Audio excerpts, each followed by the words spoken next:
Day. This is war cry, police brutality. Hands up, don't move. I can't breathe. Hashtag Black Lives Matter. Hashtag All Lives Matter to Christ. This is war cry. Drugs, rape, mass shooting, school violence. This is war cry, galvanizing people to pray for our children and to take action. Let's march on Washington. We want prayer back in school. This is war cry, candles, memorials in every corner in our neighborhood. Who died this weekend? Oh no, not Miss Martha's grandson. This is war cry. He was only 16. His brother died last year. He was only 13. This is war cry. We the people. We're the elected officials. This is war cry. We need the church. Where's the church? Only on Sundays. Get to the streets, church. We need you out there. This is war cry. Girl, be gone. Boy, be gone. Mothers crying. Fathers being locked up. Welcome to our reality. Identity crisis. This is war cry. Oh, they're trying to remove our history off the textbook. Oh, critical race theory? It makes them feel bad. It's our reality. Fake reality shows. We want the real truth. Stay woke. This is war cry. HBCUs under attack. This is war cry. Equal pay for what we do. We want a reparation. This is war cry. Ashes to ashes, dust to dust. Wait a minute. Is that somebody else they're burying that looks like us? Only 12. This is war cry. Oh, let us come together and pray for our young people. Pray for our communities. Pray for our schools. Pray for our churches. Pray that the government gives us what we need, a fair opportunity. This is war cry. Home of the land. Home of the brave. Land of the free. Who's free? Our men are locked up. This is war cry. Hashtag mothers against gang violence. Hashtag fathers who love their sons. Hashtag what would Jesus do? This is war cry. I know who goes before me. I know who stays behind. The God of Israel's army is always by my side.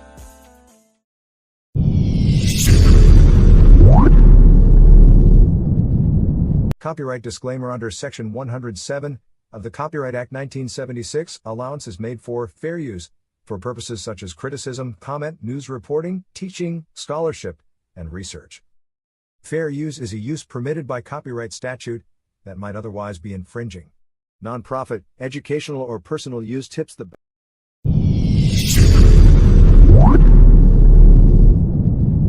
Copyright disclaimer under Section 107 of the Copyright Act 1976, allowance is made for fair use for purposes such as criticism, comment, news reporting, teaching, scholarship, and research.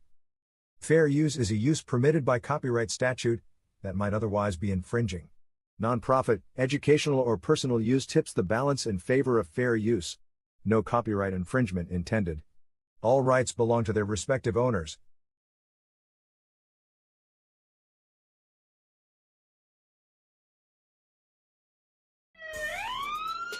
This is war cry.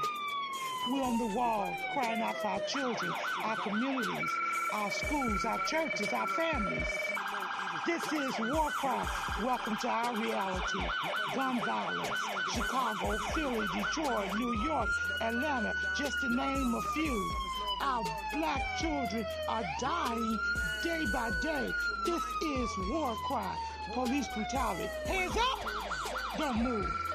I can't breathe.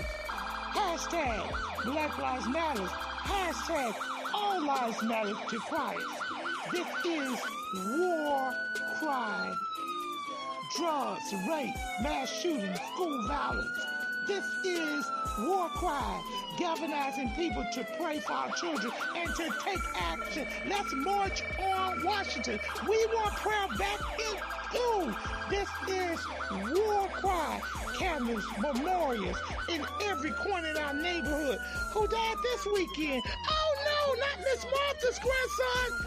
This is War Cry. He was only 16. His brother died last year. He was only 13. This is War Cry. We the people. We're the elected officials. This is War Cry. We need the church. Where's the church? Only on Sundays. Get to the streets, church. We need you out there.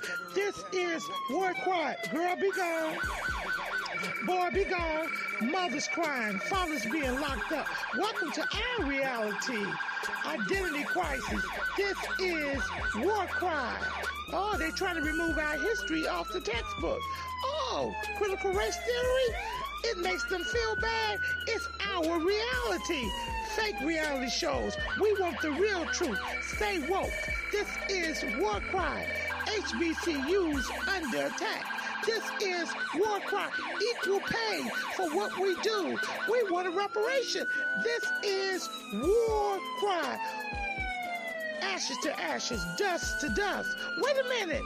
Is that somebody else they're burying that looks like us? Only 12. This is War Cry.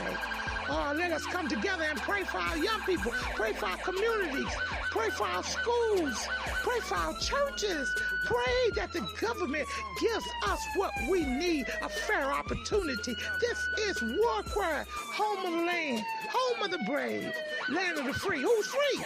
Our men are locked up. This is War Cry. Hashtag mothers against gang violence. Hashtag fathers who love their sons. Hashtag what would Jesus do? This is War Cry. I know who goes before me. I know who stays behind. The God of Israel's army is always by my side. Welcome to War Cry. Welcome to War Cry. This is another great program crying out for the needs of those that are oppressed, abused, and marginalized. Sounds a lot like us, right? This is War Cry. This is the month of June, and as you know, there's many exciting things happened in the month of June. First of all, we have Father's Day, and I want to just put it this way, Black Father's Day. Until the father, the black man, has been restored to his proper place as the head of the family, we're going to always have problems with our young people and with other society, other groups thinking that we don't know where we belong. But this is Black Father's Day, and it kicks off Juneteenth. The June 18th and Father's Day are on the same day. So we definitely want to get together and say something about that. And this is June. The month of June is gun violence month. We are against gun violence. We're asking churches to take one Sunday and begin to talk to your church about gun violence and come up with different ideas on what we can do. We've got to discuss it. The color is orange. So if you want to participate and be a part of the 67 God Squad program, you could definitely hit me up at warcry.children@gmail.com and I'll put you in contact with the right people because it's time for us to take charge of our destiny. As you know, this is War Cry for our children, War Cry for our communities, our schools, our churches. Oh, it's a war cry for our neighborhoods. War cry for your neighbors that live next door. War cry for all the foster homes. It's a war cry to galvanize us back together again. We've been too silent. It's time for us to open up our mouths. It's time for us to make some acknowledgement. We could not even celebrate Father's Day when they separated our men from us. It's only been over the recent years that we were even a part of the conversation. But this is War Cry. You can hit me up on my website, War Cry for Our Children. You can send me the names of the children you want me to pray for. As you've seen on the screen, I have hundreds of names that I wake up and I pray for. This is War Cry for Our Children. I lament for them. I cry out for them because I know and I believe that God changes the destiny of our children when somebody is praying for them. Somebody prayed for me. So why don't you let me pray for them? You can send that information to warcry.children@gmail.com. You can also get a t-shirt that says, I am praying for our children. It's white with red letters. You can hit me up on my Gmail then. Again, War Cry for Our Children, warcry.children, Gmail, and wear a t-shirt. Let the enemy know that we are praying for our children. As you can see, I have hundreds of names that people have sent an email. Let me be a part of their lives through the power of prayer. I'm calling out all their names, Jamaras and Isaiahs and Jordans and Jaylas and Lisas. I'm calling out all their names because somebody's got to be on the wall and somebody's got to be praying. So War Cry is praying. We've got active prayer warriors standing in the gap for our children. And guess what? I believe that if we pray, we can close the hospitals down. If the church gets in the right place to pray, the sick will be healed. If the church gets in the right place, well, I don't want to go that way and preach, but this is War Cry. We're not politically correct, but we're Christ correct. And we got another great show for you today. Engineers, bring our guest on. One of the guests, Dr. Eric Gardner, cannot be on today because of the fact he had a sudden emergency in his family. So our prayers are with him. Our prayers are with him. So we have another dynamic show. So let's go. Anthony, are you there, Anthony? Hello. Hi there, Valerie Montgomery. Hi. Hi, nice to see Hi, you. I am so glad that you decided to join us this morning because see, we need to talk about programs like you got. And see, it's too many times that we push things under the rug. We just push it under the rug. We don't want to talk about it because we feel it don't affect us. But if it affects one person, it affects all of us. Now I see you have on a t-shirt. What does that t-shirt say? This is our Stop False Police Reporting logo t-shirt for our organization. I don't know if you can see it in the shot there. Set up there. Oh yeah, we see Stop False Police Reporting. Now, introduce yourself and your organization, and then we'll get into the conversation. Go ahead. Okay, great. Thank you, Valerie. Thank you for inviting me here to be part of this conversation today. My name is Anthony Dolce. I'm the executive director and founder of the Stop False Police Reporting Group and Initiative, and we are a non-for-profit organization that helps people who have been directly impacted by wrongful arrest and wrongful conviction. And we are also working with other legislators and organizations around legislation that contains police and civilian accountability. Currently, I'm working with Senator Kevin Parker and Assemblymember Gibbs on our Universal Stop False Police Reporting Act, which was introduced this past January into the legislative session. And this initiative will make it a felony for both civilians and police officers who file false reports in the state of New York. And it also calls for a public database to track and record who's doing this type of crime. Excellent, excellent. Now, has there been any law like this put in place before you started this in New York State? There was a very popular, well-known case that was Amy Cooper and Christian Cooper, who Amy Cooper called the police on Christian Cooper in Central Park. And from this case, the 911 false police reporting bill was created. But this legislation by Senator Kevin Parker's office only addresses civilians. So in 2020, when my wrongful arrest was dismissed, I wanted to create an initiative that would include both civilians and police officers who make false reports against any protected class of person in the state of New York.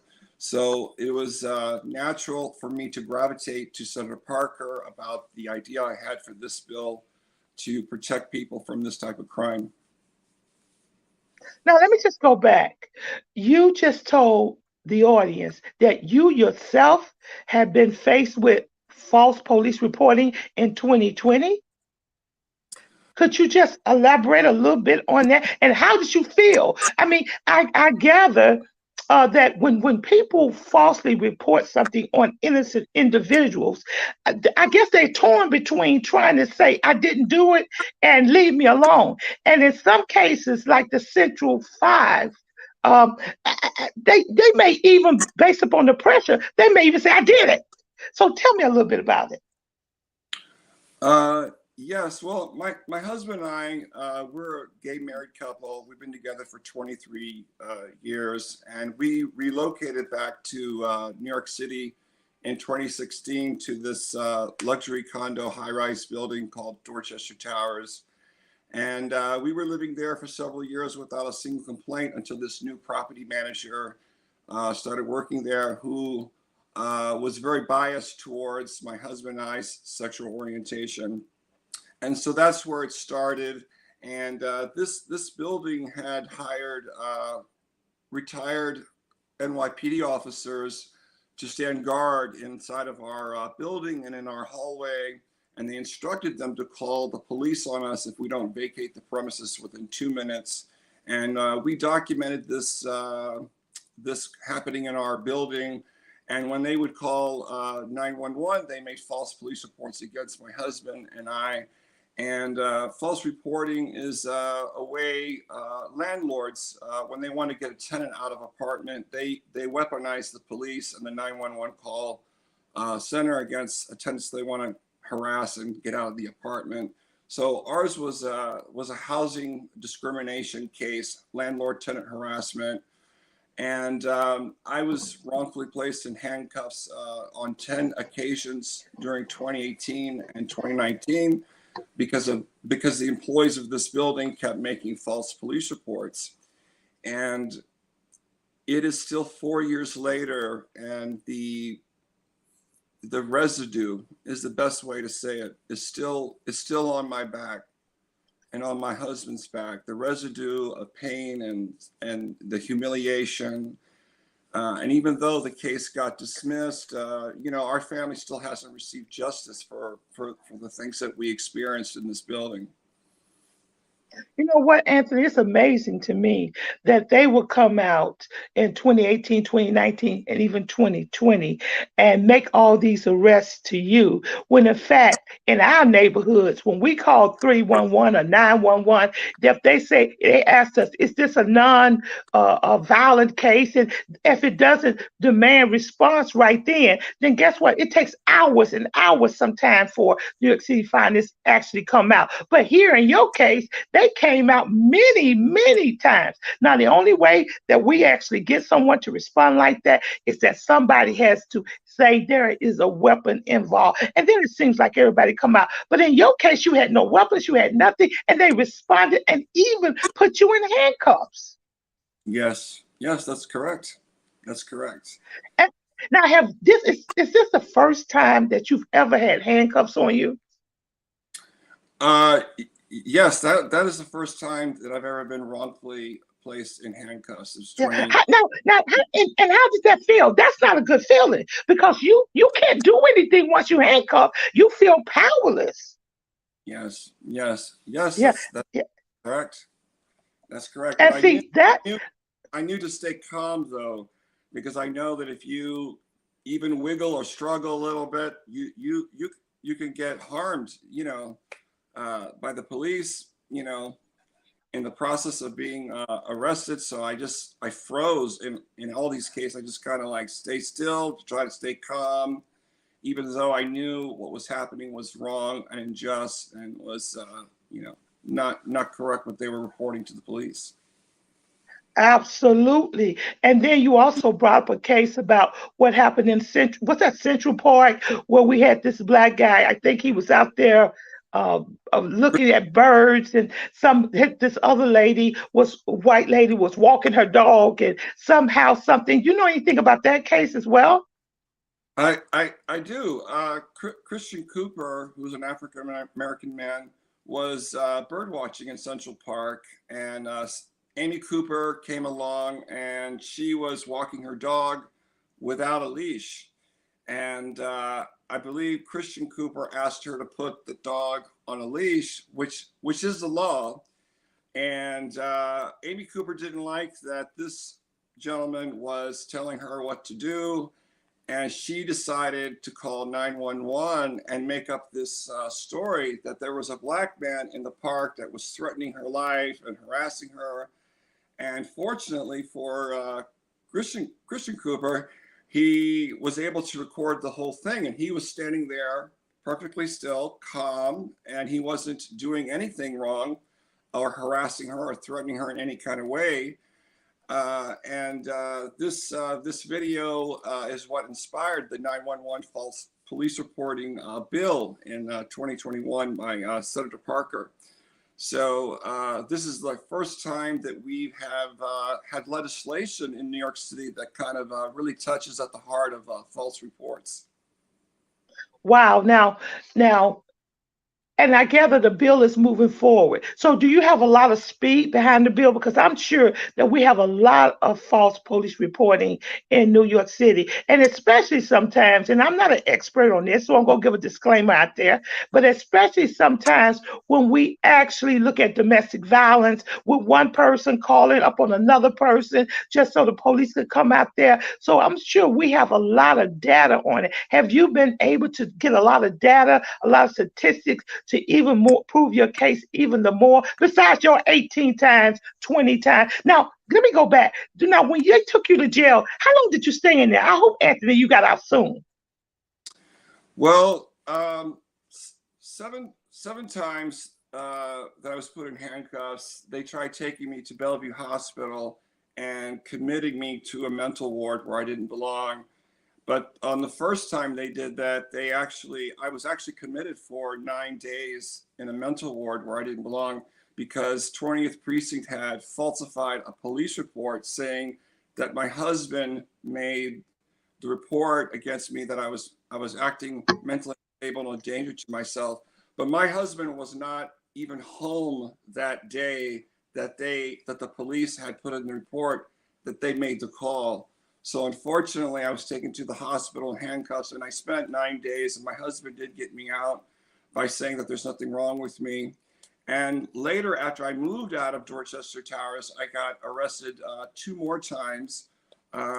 Once while I was actually protesting in front of the building, and that time I spent 2 days in jail and was released.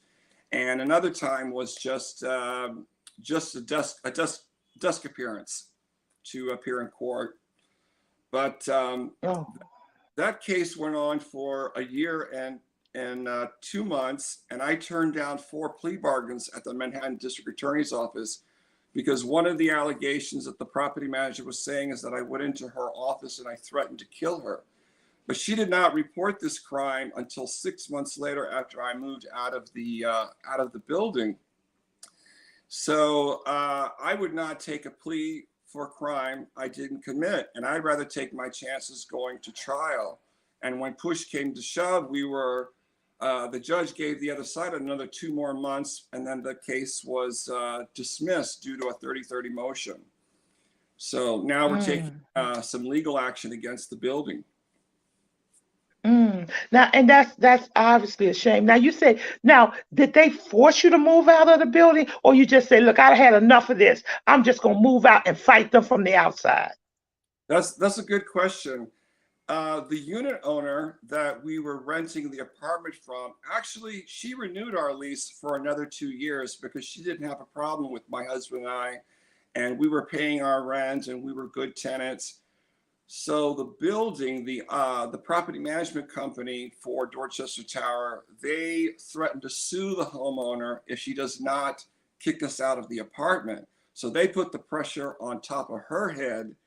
And after she renewed our lease, she came back. She says, listen, I don't want to get sued. I don't want to lose my home. Can you move out?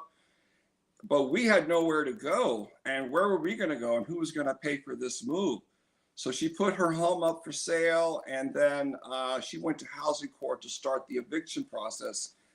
And that's how they eventually got us out of the building, through housing. And I do hope you have a safe place now to live, free from harassment. I do hope that as well. Now, let's go back to statistics. Have you gathered a lot of information on false police reporting in New York State during the time that you are going back and forth to Albany?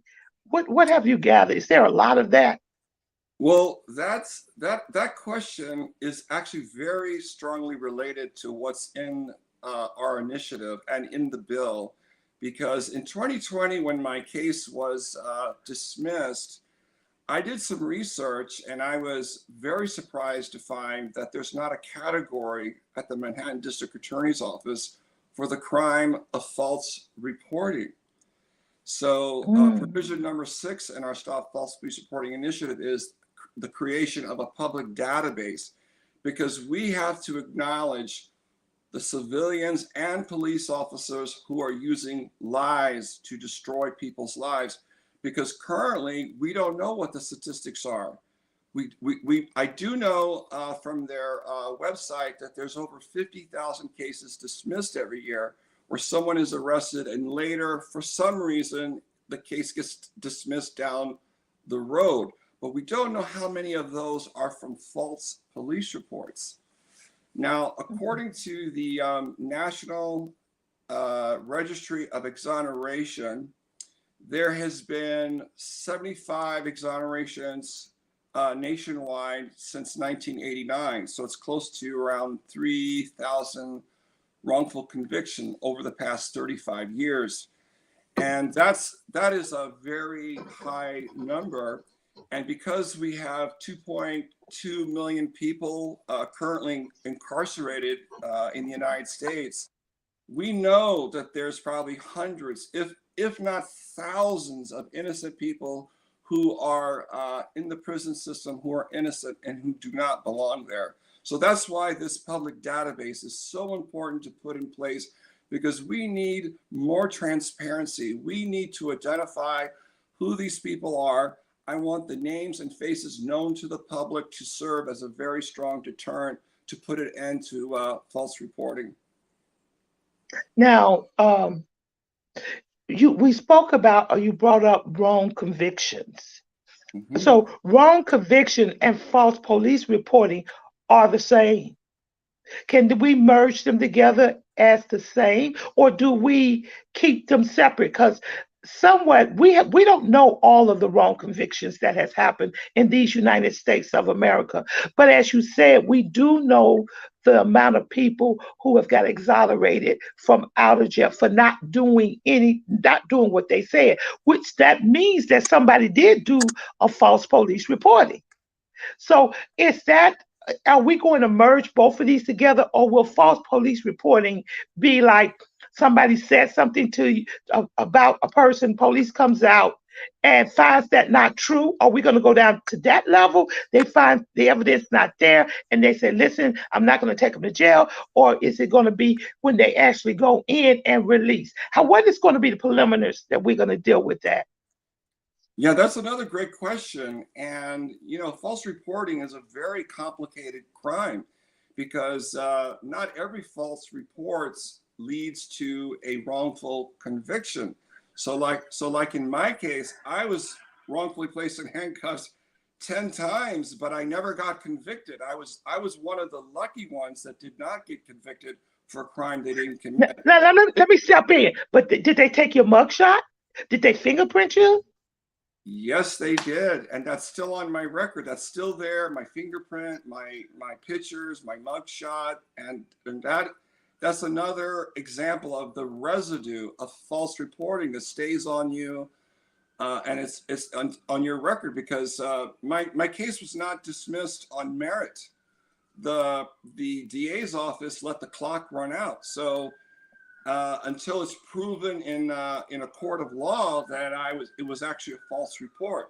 That's through a civil action, but the DA could step in to investigate the case to determine whether it was a crime or not, and that's another way you could be exonerated. If the district attorney's office looked into each and every one of these reports, because I believe that it should be a felony charge regardless of whether someone is convicted or not.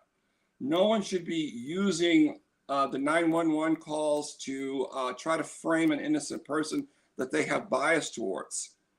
People who are homophobic, racist, we need to deal with harder penalties because it's a bias crime and that's who's being targeted. Black men and Black women in the United States are at a 6 times higher rate of wrongful conviction than any other race. So yes, and see with us, and let me just step in, with us is supposing, just like the guy in the park, or even with yourself, the trauma that comes along with that, of knowing that someone is calling the police, saying something about you, not knowing what kind of mentality or attitude this police has about you, and then they come out, which brings about a whole different dynamic of things. And let me tell you, I want to just say that New York City Police Department is the finest in the world. Go, go, go. But then there's some of them that do have some biases, and we've got to acknowledge that. And when the police come, it's like a traumatizing situation, at least for Black people. I can't speak for you, but maybe for you too. I mean, because number one, we're working with the dilemma of we're wrong, they're right. And no matter what we say, we're still going to be wrong. And especially when we're going up against a white person, like a Karen, who said we parked our car too close to them and we're not letting them get in. Or like your case, you couldn't even talk. Okay, let me call 911. He's talking. It has to stop. Now, what are the different levels? Do you got felony? What are the different levels that you're asking for, Anthony? Well, the current legislation is only a misdemeanor crime, and it doesn't even it does not include law enforcement. So the Universal Stop False Police Reporting Act is including both civilians and police officers who make false reports.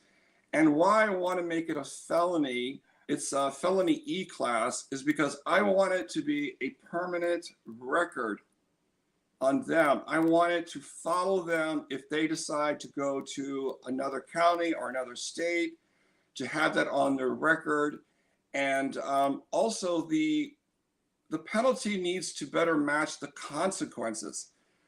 You know, some of the victims of who have been wrongfully convicted, they come out and they tell me sometimes, you know, I want the guy who put me in prison to spend as much time as I spent in prison.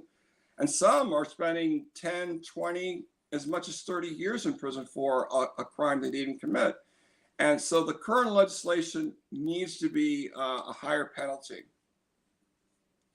Absolutely. I mean, I read a case where this guy spent 32 years in jail. How can you give a person back even 32 minutes that you spent in jail? More or less than 32 years in jail, 32 Christmases, 32 birthdays, 32 years away from his mother. His mother died. 32 years, 30 seconds even for you to be in the back seat of a police car and to ride there, not knowing how your destiny is going to turn out, knowing that you're right, but you don't know how people gonna look at you. You don't know what they're gonna write on that paper. You don't know what the pressure that's gonna be at you. Think about the Central Park fire. Think about that and how those young men that was kept in those those hearing rooms that they have where they question you and question you and question you and question you 16 hours, 24 hours, 36 hours. And then finally something you just say, just let me say I did it. And that something I say I did it ends up with a lifetime of almost incarceration, only to find out that the person you was the wrongly convicted person. Speak to that pain. Speak to that pain, Anthony. That's horrible. The Central Park Five, which is now the Exonerated Five, that is a extraordinary example of injustice, of false reporting and wrongful conviction and forced confessions. And it is unbelievable that in the state of New York. Now hold it. Let me just come in, Anthony, and you can go back. Now, would you say when they ask you to plead bargain that that's a forced confession? Back at you, Anthony. Yes, that was a way that they were trying to talk me into admit to something that I didn't do.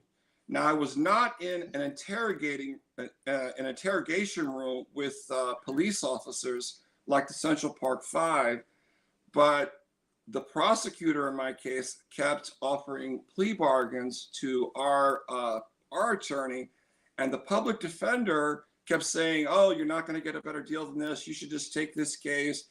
And they seemed to be more interested in settling the case than seeking the truth, finding the truth on both sides. Maybe this person is innocent who's saying he hasn't committed any crimes. And the prosecutor needs to look at both sides of the case to take that into regard.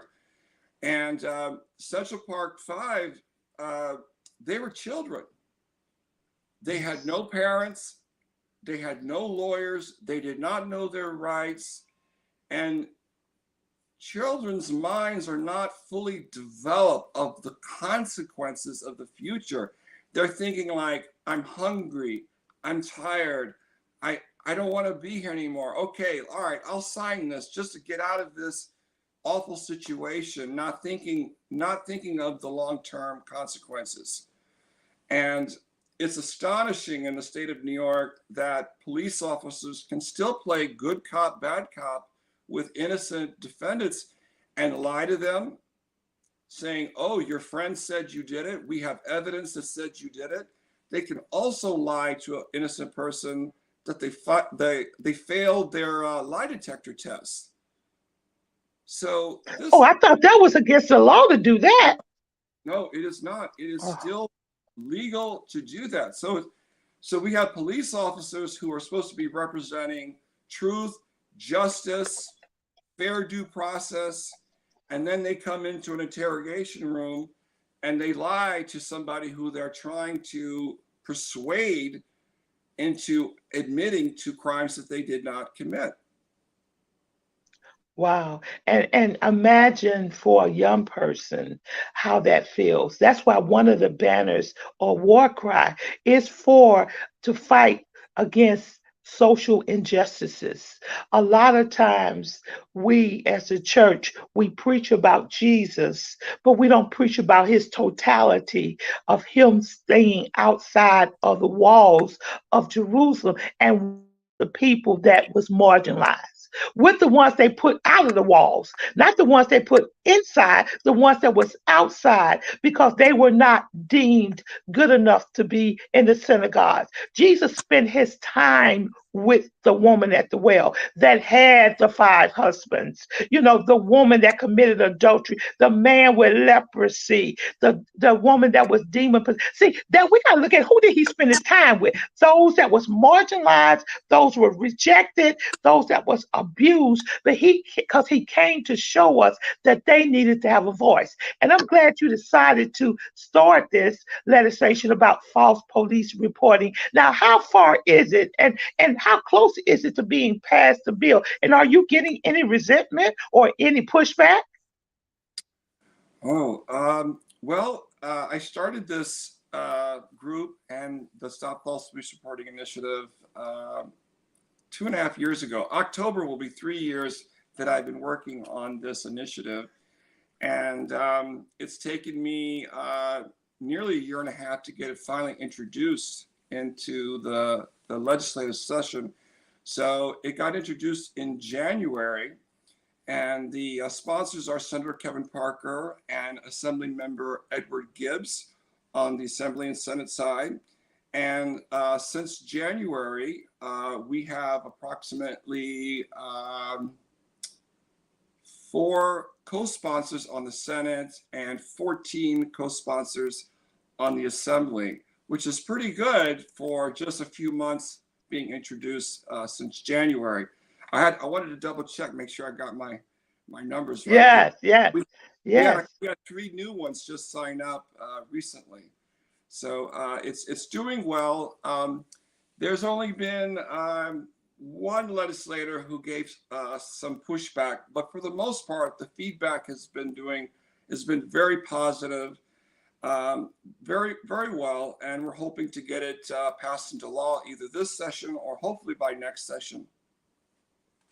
This is War Cry, and we're glad that you decided to join us today. We have the sponsor of the bill, Stop False Police Reporting, and he's going to tell you how you can send money to help him out. He's going to tell you how you can buy a t-shirt, because as you know, listeners, this impacts all of us. Anybody could pick up a phone and guess what?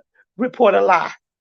And we want to stop that. Now, we may not can stop them from reporting it, but guess what? There should be a penalty to what they say and what they do. And this is a biased crime. This is a prejudice crime. You know, where all the cameras running around here, all the people who are wanting to bash other people, we've got to put bills in place. And let me tell you something, I hope this bill just balloons and goes everywhere, period, because we need to stop false police reporting. And sometimes people threaten you. They'll say, no, I'll call the police, because they want you to back up. And then I'll make up stuff and tell 911. The 911 operators don't know. The police don't know. They're only going by the message that they're receiving. So this is not their fault, but it is the fault of those that are making those accusations against us as a people.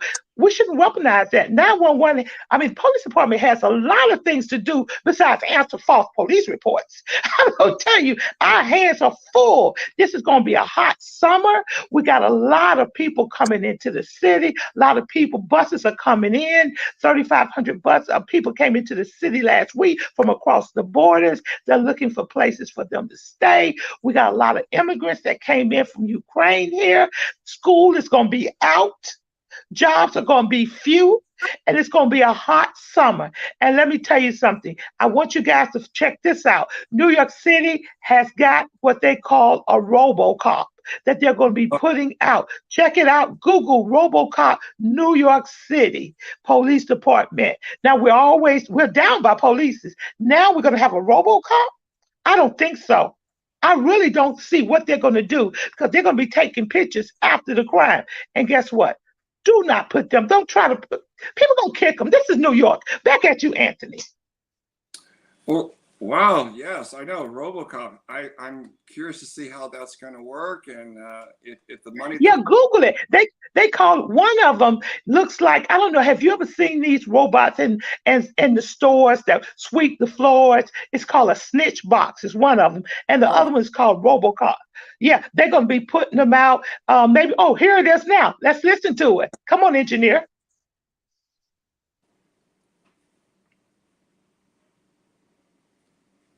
The engineer, could you put it back on the screen about the RoboCop and the snitch box? Because I want Anthony to hear, and I want our audience to hear too, because this is war crime. We're not politically correct. That's it. Let's go. We can't hear the sound, engineer. Sniffing out danger. Then there's the GPS dart, tracking cars driven by people up to no good. First, there is Digidog, sniffing out danger. Then there's the GPS dart, tracking cars driven by people up to no good. And you might run into this roundish robot, keeping an eye on places like Times Square. We want the public to know that the use of these technologies will be transparent, consistent, and always done in collaboration with the people that we serve. The NYPD showcasing 3 new tools that will be rolled out in the coming months. Pilot programs, the department says, linking cops with new technology, especially during extreme situations. In hostage negotiations, counterterrorism incidents, and other situations as needed. Digidog was originally launched during the de Blasio administration, but the program was suspended. Civil rights activists said it was an example of over-aggressive policing. Today, Mayor Adams barked back at those complaints. DigiDog is out of the pound. DigiDog is now part of the toolkit that we are using. Similar robots have been used in places like airports and college campuses, cameras and two-way communications, connecting police with people who need help. The GPS DART, already in use, launched in some cases at so-called ghost cars, illegal rides using phony paper license plates. And while we're doing this, it allows our officers to stay safe, limit pursuits, and let the GPS do its job. So who pays for all this stuff? Well, police say $750,000 for 2 dogs comes from forfeiture money, additional funds from the capital budget. The mayor took a bite at reporters asking specific money questions. This is an investment in our public safety. The new recruits start popping up this summer. In Times Square, Gus Rosendale, News 4 New York. Wow. Now you heard it first on War Cry. What do you think about that, Anthony? Well, it sounds expensive. Really? $1,000 for, was that, did I hear it correctly, two of those robots? 2 DigiDogs. Yeah, 2 DigiDogs. That's a lot of money for that technology. And there was another point that I heard about, we're going to be fully transparent. I'd like to know what that looks like. I would like to know that in writing on a public database, this information that they're going to be acquiring. And is this going to be in any way a violation of our constitutional rights in some ways? How they're collecting this information, how are they doing it? Are we going to have full transparency like they claim? Yeah, that's left up to the people whose grades are higher than mine. But what the mayor is trying to do is he's trying to get some more resources, some more tools to actually work and help enhance or defer crime. But remember, they're non-evasive. So all they're doing is taking information down. And come on now, it's a lot of places in New York City that the DigiDog or the snitch box won't be able to be used, i.e. on the subway platforms, because we understand the different crowds and the different types of people that actually come into our city, period. So, but I guess one of the things he wants to do is enhance our crime. But I'm interested, and I want to see if this is going to help us, then I want to see what's going to happen, period. Now, tell us, Anthony, how we can actually help you, how we can get a T-shirt. What can we do to help the false police reporting, which is extremely important because we know what false police reporting does. It ends up in a wrong conviction.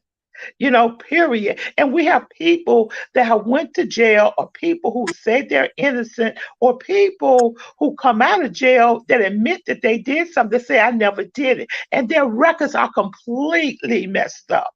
So tell us what we can do to help, how we get a T-shirt, what's your website. Tell us what your next steps are. Just give it to us. Okay. So, right now, we don't currently have a website. We have a Facebook business page that people can follow. If you go on Facebook and you search Stop False Police Reporting, you can follow us there. You can see all the events that we're working on. You can get updates about the bill, and you can see what's coming up for our next June events on June 24th and June 25th. So I encourage you to please follow us on Facebook. And we also have a petition on change.org. If you search Universal Stop False Police Reporting Act, and the link is also on our Facebook page, but you can also find us there. And I encourage you to sign our petition and share it with your network, with your friends, with your family, because this is such an important cause that we need to put an end to false reporting by both law enforcement and civilians. And that's our goal, to work around legislation to put an end to this type of crime, and also to help those who've been impacted by false reporting and wrongful convictions as well. Now, let me just interrupt again. When you say help those that have been impacted by false police reporting, that means that this bill would actually go back and it would provide some type of legal service or some type of assistance to those that have been actually had a false report put on them. Is that what you're saying? Well, we have weekly support and planning meetings that people can actually call in and speak with me and other individuals who've been impacted by false reporting to share what they're experiencing, what they're still going through. And we also do have a limited number of attorneys that I'm working with about cases of wrongful arrest or wrongful conviction.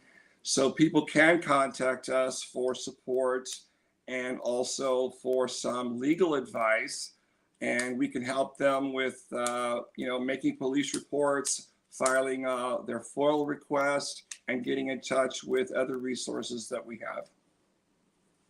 Now, we have listeners that are just not listening in New York City or in New York State, that are all over the world. So can any of them call you if this is something that they think that they would like to start in their states? Can they contact you, and maybe you can have another leg into another state? What do you think about that? I think that's a wonderful idea, and I do see the Stop False Police Reporting Initiative as a national movement. Right now, it's here in the state of New York, and once it gets passed here in the state of New York, I would really love to see it, branch out to every other state across the United States. So anyone from another state is welcome to contact me directly. Our business number is 929-600-3400, and our email is falsepolicereporting@gmail.com. And you can also contact us directly on Facebook, Stop False Police Reporting. Very good, because it is something that needs to be done, because it is happening all over this country. And guess what? We're just looking at it from this level, but a lot of people have died from false police reporting. Because if someone calls in a false police report on a young kid that may have a felony against him, but they're using this to trigger him, then when the police comes out, guess what that young kid is going to do? He's going to run, which is going to cause a greater impact. This is very serious. We need to pay attention to this, because false police reporting, even though we don't have everything documented and everything in a file, and we thank Anthony for the work he's doing, because we need it documented. It's just like a near miss. A near miss is an accident that didn't happen. But guess what? Until we start tracking the near misses, and that will give us the information on how to prevent the accident. So let's start tracking the false police reports, and that will give us the data we need, that we can fight against for the wrongful convictions that we've been getting among people, and especially Black people. You know how it is. Just what they had. What's that little thing? Hashtag driving while Black is a crime. Well, no, it's not driving while Black is a crime, but some people think that. And we thank God for the New York City Police Department. We think you're doing a great job. All our services and all the facilities that are here, but we really need to stop false police reporting on both sides. This is war cry. And we're here crying out for those that are oppressed. We're giving a voice to the voiceless. And that's what we're doing with Anthony. Now, Anthony asked with our discussions, what one thing, what would you like to leave the audience with? And also, what is one word that you could use? Oh, Doctor, I see. When did you join us, Dr. O? Dr. O, when did you come in? Are you late? About 5 seconds ago. 5 seconds ago. This is Anthony. We're talking about false police reporting. Now, Dr. O, do you think that we need to actually track and have a bill for false police reporting? Now, look at the color of your skin before you answer. Yes. Yes. Yes. Now, did you ever hear about the work of Anthony gathering information? And actually, the bill is in Albany now, right, Anthony? Yes, yes, it is. Yes, it is. That's correct. Yes. Yeah. He gave us a little information even about the wrongful convictions, and are still false police reporting. Period. Dr. O, what would you like to say, Dr. O? Well, my apologies. I couldn't get on because I was using my phone and it said the mic wouldn't work. And so I had to wait till I got to a computer to get on. So my apologies for being late. But I'm just so happy to be on the show with you because you always bring new information and open up my mind and certainly your listening audience as well. So with that, I would like to just listen to your guest and hear what he has to say. Yeah, Anthony, just give us a summary of false police reporting and why we need it, and take us back to the incident also, not only with you, but also in Central Park and what made you do it. So Dr. O can hear it.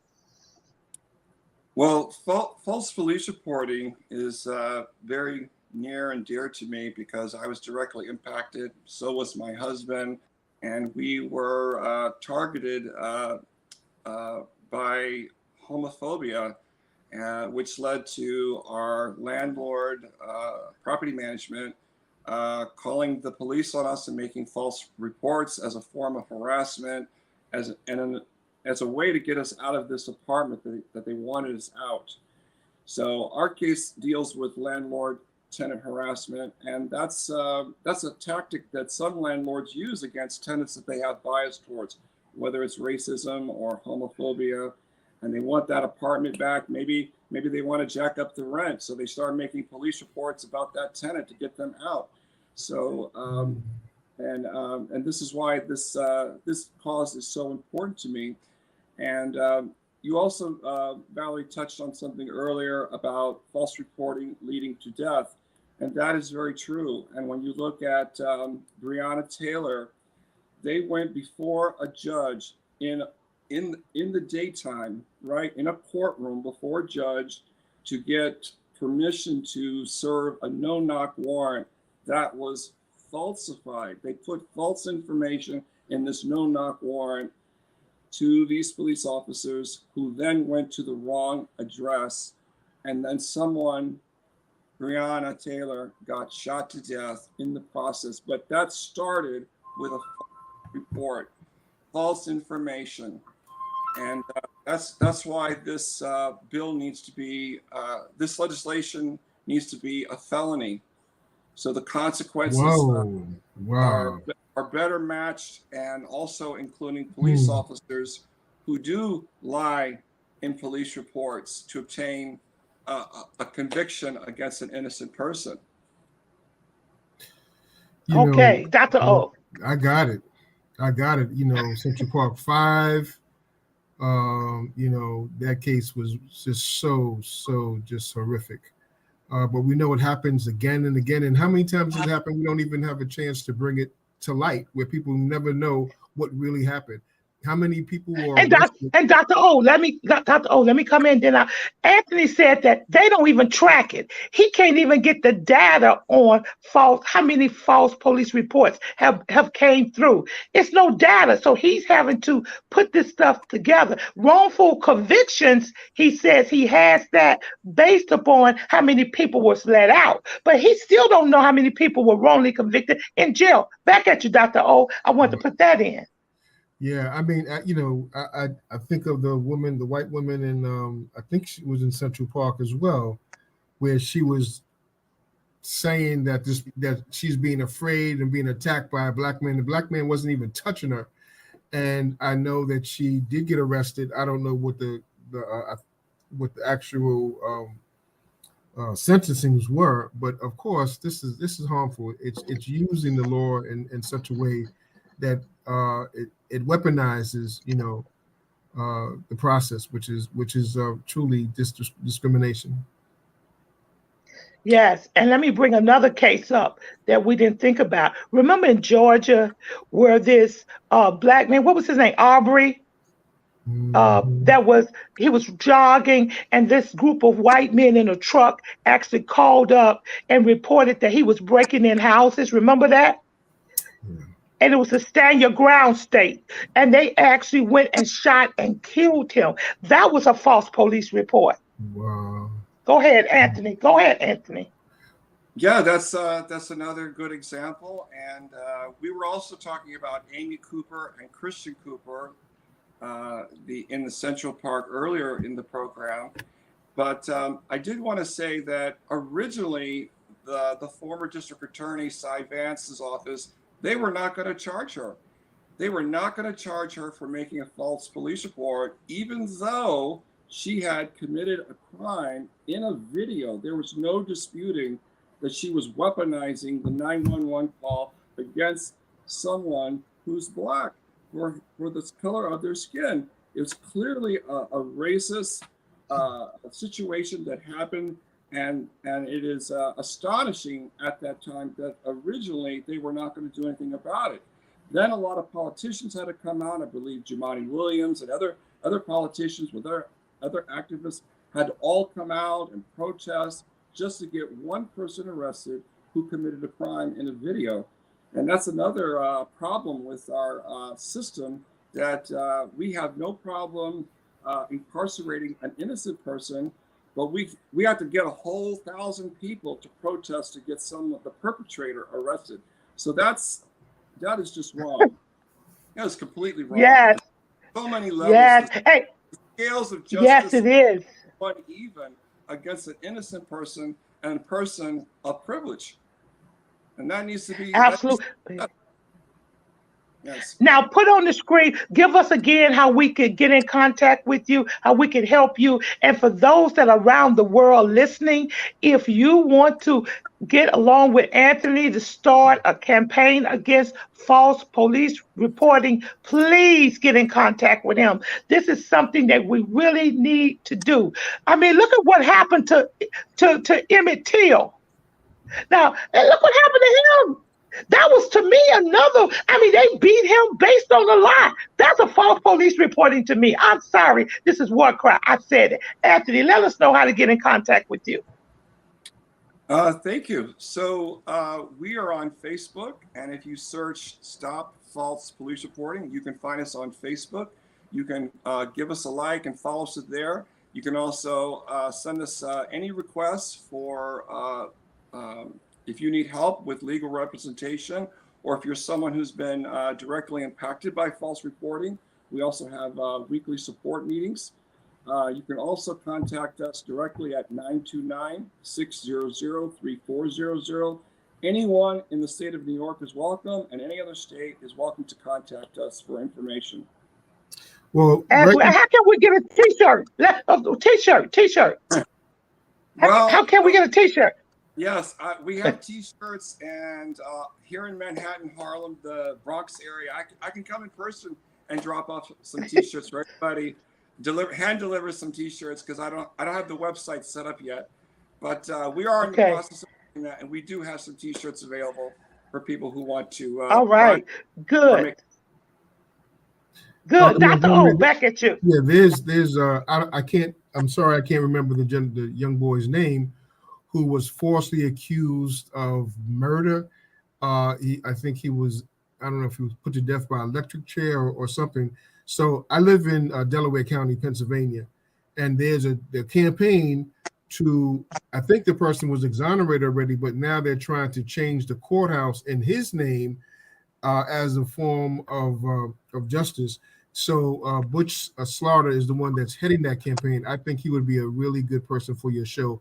That is very much keeping with the theme that you brought forward today. But I'll get his name and send that to you as a possible person to be on the show. But we'd like to, not only rename the courthouse and this boy who was murdered for a crime he didn't commit, but he was electrocuted, and then some kind of way in his family, his uncle or something was working for the electrical company, and he wound up getting electrocuted by accident. I mean, it's really just crazy. But anyway, I think this is something that can continue. It's so important to bring this to light, and not only, like I was saying, changing the courthouse, the name of the courthouse, but to use what you're doing to see if we can duplicate that bill here in Delaware County. So absolutely. Yes, fantastic. That sounds great. Absolutely. I'll give you his information. This is War Cry. You can join us next week at 11 a.m. for another dynamic program. These are the subjects you're not going to hear anywhere else, but you That's will true. hear them here. This is Urban News Station. Now, one word you would like to leave the audience with. One word, Dr. O, one word, Anthony, one word that you want to leave the audience with. Dr. O, you first. Wake up. Okay. Oh, you first. Oh, you next. Anthony, you next. Well, once you know about false reporting, you are permanently obligated to do something about it, because we cannot allow innocent people to spend another moment behind the prison bars in the state or anywhere in this country. Absolutely. And my word that I would like is justice for all. This is War Cry. War Cry for our children, our neighborhood, our community. War Cry for the urban voice. This is War Cry. Back at you, engineers. Thank you for another dynamic show. We'll see you next week at 11 a.m. Stay tuned for War Cry. War Cry. This is War Cry. We're on the wall crying out for our children, our communities, our schools, our churches, our families. This is War Cry. Welcome to our reality. Gun violence, Chicago, Philly, Detroit, New York, Atlanta, just to name a few. Our black children are dying day by day. This is War Cry. Police brutality. Hands up! Don't move. I can't breathe. Hashtag Black Lives Matter. Hashtag All Lives Matter to Christ. This is War Cry. Drugs, rape, mass shootings, school violence. This is War Cry. Galvanizing people to pray for our children and to take action. Let's march on Washington. We want prayer back in school. This is War Cry. Cameras, memorials in every corner in our neighborhood. Who died this weekend? Oh no, not Miss Martha's grandson. This is War Cry. He was only 16. His brother died last year. He was only 13. This is War Cry. We the people. We're the elected officials. This is War Cry. We need the church. Where's the church? Only on Sundays. Get to the streets, church. We need you out there. This is War Cry. Girl, be gone. Boy, be gone. Mothers crying. Fathers being locked up. Welcome to our reality. Identity crisis. This is War Cry. Oh, they're trying to remove our history off the textbook. Oh, critical race theory? It makes them feel bad. It's our reality. Fake reality shows. We want the real truth. Stay woke. This is War Cry. HBCUs under attack. This is War Cry. Equal pay for what we do. We want a reparation. This is War Cry. Ashes to ashes, dust to dust. Wait a minute. Is that somebody else they're burying that looks like us? Only 12. This is War Cry. Let us come together and pray for our young people, pray for our communities, pray for our schools, pray for our churches, pray that the government gives us what we need, a fair opportunity. This is War Cry, home of the land, home of the brave, land of the free. Who's free? Our men are locked up.